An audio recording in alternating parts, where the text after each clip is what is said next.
하루 15분 성경 읽기 생명의 말씀사 현대인의 성경. 오늘은 제65일차로 사무엘하 1장부터 시작합니다. 사무엘하 1장. 사울이 죽었을 때 다윗은 아말렉군을 무찌르고 시글락으로 돌아온 지 이틀째가 되었다. 그 다음날 이스라엘군의 진지에서 한 사람이 왔다. 그는 자기 옷을 찢고 머리에 티끌을 끼얹은 채 다윗 앞에 나와 땅에 엎드려 절하였다. 그러자 다윗이 그에게 물었다. 네가 어디서 왔느냐? 이스라엘군의 진지에서 도망쳐 나왔습니다. 무슨 일이냐? 나에게 말하라. 우리 군대는 전쟁에 패하여 도주하다가 수많은 병사가 죽고 사울과 그의 아들 요나단도 죽었습니다. 그들이 죽은 것을 네가 어떻게 아느냐? 내가 우연히 길보아산에 올라갔을 때 사울왕은 자기 창을 의지하고 있었고 적전차와 마병은 그에게 바싹 다가오고 있었습니다.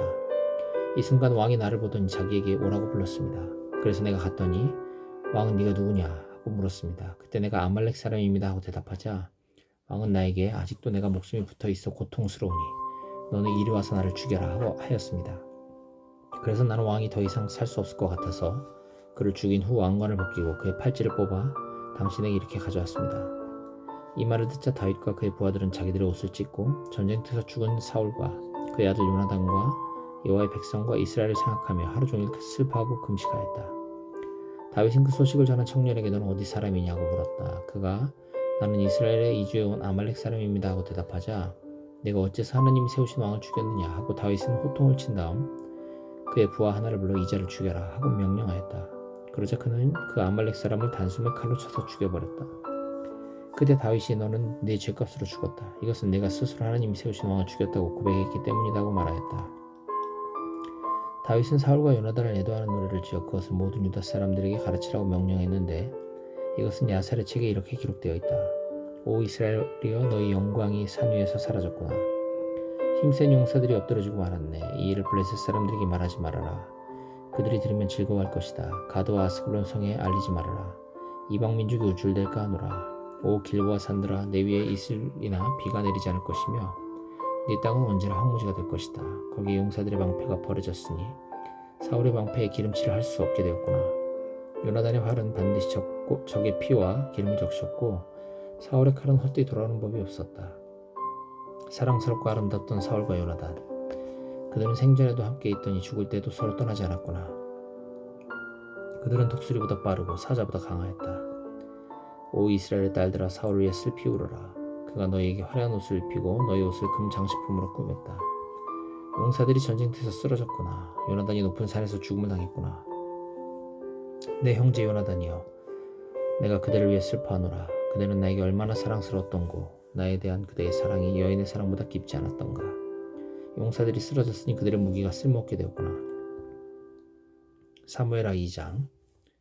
그 후에 다윗이 여호와께 내가 다시 유다로 돌아가도 됩니까? 하고 묻자 여호와께서 좋다 올라가거라고 말씀하셨다. 그러면 내가 어느 성으로 가야 합니까? 하고 다윗이 다시 묻자 여호와께서는 헤브론으로 가거라 하고 대답하셨다. 그래서 다윗은 그의 두 아내 이스라엘 여자 아히노암과 나발의 아내였던 갈멜 사람 아비가일과 그리고 그의 부하들과 그들의 모든 가족을 데리고 헤브론으로 갔다. 그러자 유다 사람들이 헤브론으로 와서 다윗에게 기름을 부어 그를 유다의 왕으로 삼았다. 다윗은 길라스의 야베스 사람들이 사울을 장사 지냈다는 말을 듣고 그들에게 이런 전가를 보냈다. 여러분이 왕에게 충성하는 마음으로 그를 장사했으니 여호와께서 여러분에게 복을 주시기 원합니다. 여러분이 행한 일에 대하여 여호와께서 갚아주시기 원하며 나도 여러분의 선한 일에 대하여 갚아주겠습니다. 이제 여러분은 강하고 담대하십시오. 여러분의 왕 사울은 죽었고 유다 사람들은 나를 자기들의 왕으로 삼았습니다. 한편 사울의 군대 총사령관이었던 아브넬은 사울의 아들 이스보셋을 데리고 마하나임으로 가서 그를 이스라엘의 왕으로 삼았다. 그의 영토는 길랏, 아술, 이스르엘, 에브라임과 베냐민 사람의 땅, 그 밖에 이스라엘의 나머지 모든 땅이었다. 이스보셋이 왕이 되었을 때 그의 나이 40대였다. 그는 2년 동안 마하나임에서 통치하였다. 한편 다윗은 유다의 왕으로서 7년 반 동안 헤브론에서 통치하였다. 어느 날 아브넬 장군은 이스보셋의 일부 병력을 데리고 마하나임에서 기브온으로 갔다.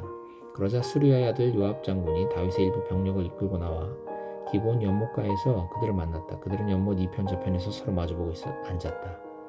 그때 아브넬이 요압에게 우리 양편에서 젊은 군인들을 뽑아 서로 칼싸움을 시켜보는 것이 어떤가 하고 제안하자 요압은 기꺼이 승낙하였다. 그래서 양편에서 각각 12명을 뽑아 세웠는데 그들은 서로 머리를 붙잡고 칼로 상대편의 옆구리를 찔렀다. 그러자 모두 그 자리에서 쓰러지고 말았다. 그래서 그때부터 그곳을 칼의 밭이라 부르게 되었다. 그런 다음 양군 사이에는 치열한 싸움이 벌어졌다. 결국 아브넬과 이스라엘군이 요압과 다윗의 군대에게 패하고 말았다. 그때 요압의 형제 아비새와 아사헬도 그곳에 있었다. 아사헬은 노루처럼 빨리 뛸 수 있었으므로 아브넬의 추격에 나섰다. 그가 한결같이 끈질기게 추격하자 아브넬이 뒤를 돌아보며 물었다. 네가 아사헬이냐? 그렇다 나다. 너는 나를 쫓는 일을 그만두고 다른 사람을 추격하여 그가 가진 것을 빼앗아라. 그러나 아사헬은 그를 계속 추격하였다. 그래서 아브넬이 아사헬에게 말하였다. 나를 쫓는 일을 중단하라. 너는 어째서 내가 너를 죽이게끔 하느냐? 만일 내가 너를 죽인다면 내가 어떻게 너의 형 요압과 대면할 수 있겠느냐? 그래도 아사헬이 돌아서지 않으므로 아브넬은 자기 창 뒤쪽 끝으로 그의 배를 찔렀다. 그러자 창이 그의 등을 꿰뚫고 나왔고 아사헬은 그 땅에 쓰러져 죽었다. 그 후로 그것을 지나는 사람마다 아사헬이 쓰러져 죽은 곳에 이르러 발걸음을 멈추었다. 이번에는 요압과 아비새가 아브넬의 추격에 나섰다. 그들이 기본 광야로 가는 길가에 기아 맞은편 암마산에 도착했을 때 해가 졌고 베냐민 지파의 아브넬 군대는 그 산꼭대기에 모여 있었다. 이때 아브넬이 요압에게 외쳤다. 우리가 계속 칼로 서로를 죽여야 하느냐? 너는 어째서 비참한 결과를 내다보지 못하느냐? 우리는 다 같은 종족이다. 내가 언제나 내 부하들에게 우리를 더 이상 추격하지 말라고 명령하겠느냐? 그때 요압이 대답하였다. 내가 살아계신 하나님 앞에서 맹세하지만 네가 싸움을 거는 말을 하지 않았더라면 우리가 아침에 벌써 돌아갔을 것이며 이렇게 너희를 추격하지도 않았을 것이다. 그러고서 요압이 나팔을 불자 그의 부하들은 더 이상 이스라엘군을 추격하지 않았고 그들은 다시 싸우지도 않았다. 그날 밤 아브넬과 그의 부하들은 아라바를 지나 요단강을 건넌 다음 밤새도록 행군하여 다음날 아침에 마하나임에 도착하였다. 한편 요압과 그의 부하들도 돌아와 인원 점검을 했는데 희생자는 아사헬 외에 19명이었다. 그러나 모두 베냐민 지파 출신이었던 아브넬의 부하 중에서는 360명의 병사가 전사하였다. 요압과 그의 부하들은 아사헬의 시체를 베들레헴으로 메고 가서 그의 아버지가 묻혀있는 묘실에 장사한 다음 밤새도록 걸어서 새벽에 헤브론으로 돌아왔다. 사무엘하 3장. 사울의 집안을 지지하는 사람들과 다윗의 추종자들 사이에 전쟁이 오랫동안 계속되자 다윗은 점점 강해지고 사울의 집안은 점점 약해져 가고 있었다. 다윗은 헤브론에 사는 동안 6 아들을 낳았다. 그들 중 맏아들은 이스라엘 여자 아히노함에게서 태어난 암논, 둘째 아들은 나발의 아내였던 갈멜 사람 아비가일에서 태어난 길랍, 셋째 아들은 그술왕 달메의 딸 마아가에서 태어난 압살롬, 넷째 아들은 핫깃에서 태어난 아도니아, 다섯째 아들은 아비달에서 태어난 스바냐, 여섯째 아들은 에글라에서 태어난 이드라함이었다. 사울의 집안을 지지하는 자들과 다윗의 추종자들 사이에 전쟁이 계속되는 동안 아브넬은 사울의 집안을 지지하는 자들 가운데서 점점 자기 세력을 굳혀갔다. 그가 사울의 첩 중에서 아야의 딸이었던 리스바와 정을 통하자 사울의 아들 이스보셋이 자기 아버지의 첩과 간통했다고 아브넬을 책망하였다. 그러자 그는 격분하며 이렇게 외쳤다. 내가 유다 편을 들 개 같은 인간으로밖에 보이질 않소? 내가 오늘날까지 당신에 붙인 사울의 집안과 그의 형제들과 그의 친구들에게 은혜를 베풀었을 뿐만 아니라 당신을 다윗의 손에서 건져내었는데도 당신은 이까지 여자 하나로 나를 책망한단 말입니까? 여호와께서는 사울과 그 후손들에게 나를 빼앗겨 단에서 브엘세바까지 이스라엘과 유다 전체를 다윗에게 주겠다고 약속하였소. 내가 만일 이 약속이 이루어지도록 최선을 다하지 않는다면 하나님 나에게 무서운 벌을 내리시기 바라겠소. 이스보셋은 이 말을 듣고 아브넬을 두려워하여 감히 한마디도 대답하지 못하였다. 그러고서 그 아브넬은 다윗에게 이런 전가를 보냈다. 이 땅이 누구의 것입니까? 나와 협상합시다. 온 이스라엘이 당신에게 넘어갈 수 있도록 내가 당신을 돕겠습니다. 그래서 다윗은 좋다. 하지만 한 가지 조건이 있다. 네가 사울의 딸 미가를 나에게 데려오너라. 그렇지 않으면 내가 너와 협상하지 않겠다고 아브넬에게 통보한 다음 이스보셋에게 이런 전가를 보냈다. 내 아내 미가를 나에게 돌려주시오. 내가 그녀와 결혼하기 위해서 블레셋 사람의 포피 100개를 상납하였소. 그러자 이스보셋이 미가를 그녀의 남편 발데일에게서 데려오라고 명령하였다. 그러나 그녀의 남편이 바울임까지 울면서 자기 아내를 뒤따라오자 아브넬이 그에게 집으로 돌아가거라 하고 말하였다. 그래서 그는 눈물을 머금고 되돌아갔다. 한편 아브넬은 이스라엘 장로들과 상의하고 오랫동안 그들이 다윗을 자기들의 왕으로 삼고 싶어했던 사실을 그들에게 상기시키면서 이렇게 말하였다. 자, 때가 왔소. 여호와께서 하신 말씀을 생각해 보시오. 내가 다윗을 통해서 블레셋 사람과 다른 대적들에게서 이스라엘을 구출하겠다고 하신 말씀 말이오. 아브넬은 또 베냐민 지파 사람들에게도 이 말을 하고 베냐민 사람들과 이스라엘 사람들의 생각을 다윗에게 보고하려고 헤브론으로 향해 떠났다. 아브넬이 부하 20명을 데리고 헤브론에 도착하자 다윗은 잔치를 베풀어 그들을 환대하였다. 아브넬은 떠날 때가 되었을 때 다윗에게 이렇게 말하였다. 내가 돌아가면 모든 이스라엘 사람들을 불러 모아 그들이 당신을 왕으로 받아들일 수 있도록 하겠습니다. 그렇게 되면 당신은 원하던 것을 다 얻게 될 것이며 나라 전체를 다스리게 될 것입니다. 그래서 다윗은 그를 안전하게 돌아갈 수 있도록 하였다. 요압이 아브넬을 살해함.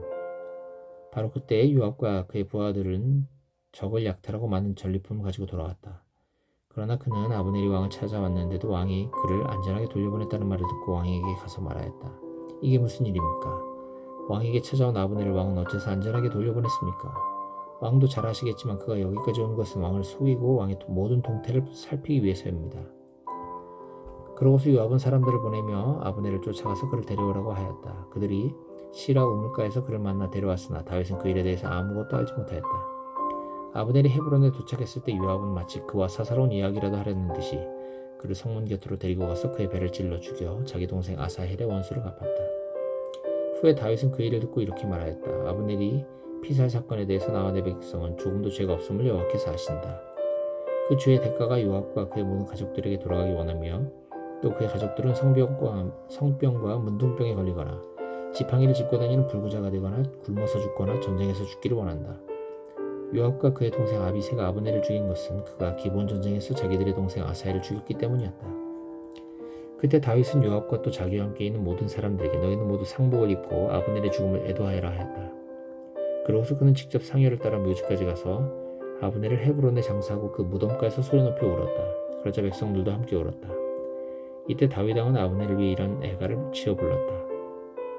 어째서 아브넬은 바보처럼 죽어야만 했는가? 네 손이 묶이지 않았고 네 발이 족쇄에 채이지 않았는데 악한 에게 죽은 자처럼 내가 허무하게 죽었구나. 그러자 모든 백성들은 다시 그의 죽음을 슬퍼하며 울었다. 아브넬을 장사하는 날 다윗이 하루 종일 아무것도 먹지 않자 모든 백성이 그에게 와서 음식을 권하였다. 그러나 다윗은 해지기 전에 아무것도 먹지 않겠다고 하나님 앞에 맹세까지 하면서 완강히 거부하였다.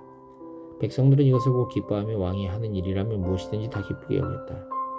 그제서야 유다와 이스라엘의 모든 백성들은 다윗의 행동을 보고 그가 아브넬의 살해 사건에 조금도 관련되지 않았다는 것을 알게 되었다. 그때 다윗은 그의 신하들에게 이렇게 말하였다. 오늘 이스라엘에서 한 사람의 위대한 지도자가 죽은 것을 그대들은 알지 못하시오? 내가 비록 하나님이 세우신 왕이지만 오늘날 내 힘이 약하여서 다루기에 벅찬 스루야의 이 두 아들을 어떻게 처리해야 할지 모르겠구나. 아무튼 여호와께서 악한 자들에게 그들의 악한 행위대로 갚아주시기를 원할 뿐이오. 사무엘하 4장. 사울의 아들 이스보셋은 아브넬이 헤브론에서 죽었다는 말을 듣고 두려워 맥이 쭉 빠졌으며 모든 이스라엘 사람들도 놀라지 않을 수 없었다. 이스보셋에게는 바하나와 레갑이라는 두 명의 군지관이 있었다. 그들은 형제로서 이스보셋 왕이 이끄는 두 특공대의 대장들이며 베냐민 지파의 부에롯 사람 림몬의 아들들이었다. 이 부에롯 사람들은 일찍 기타임으로 도망가서 계속 그곳에 살고 있었으나 여전히 베냐민 사람으로 인정되었다. 사울의 아들 요나단에게는 무비보셋이라는 절뚝발이 아들 하나가 있었다. 그는 사울과 요나단이 이스라엘 전쟁에서 전사했을 때 5살이었다. 그들이 죽었다는 소식이 성에 전해지자 그 아이의 유모가 그를 안고 급히 도망가다가 아이를 떨어뜨려 그때부터 절개되었다. 어느 날 레갑과 바하나가 이스보셋의 집을 향해 떠났다. 그들은 정오쯤 되어 그곳에 도착했는데 그때 이스보셋은 낮잠을 자고 있었다. 그들은 밀을 가지러 온 척하고 집 안으로 들어가 침실에서 자고 있는 이스보셋을 죽이고 그의 머리를 잘라 밤새도록 아라바길로 도망쳐 나왔다. 그들은 헤브론에 도착하여 그 머리를 다윗에게 주면서 이렇게 말하였다. 보십시오. 왕을 죽이려고 하던 원수 사울의 아들 이스보셋의 머리가 여기 있습니다.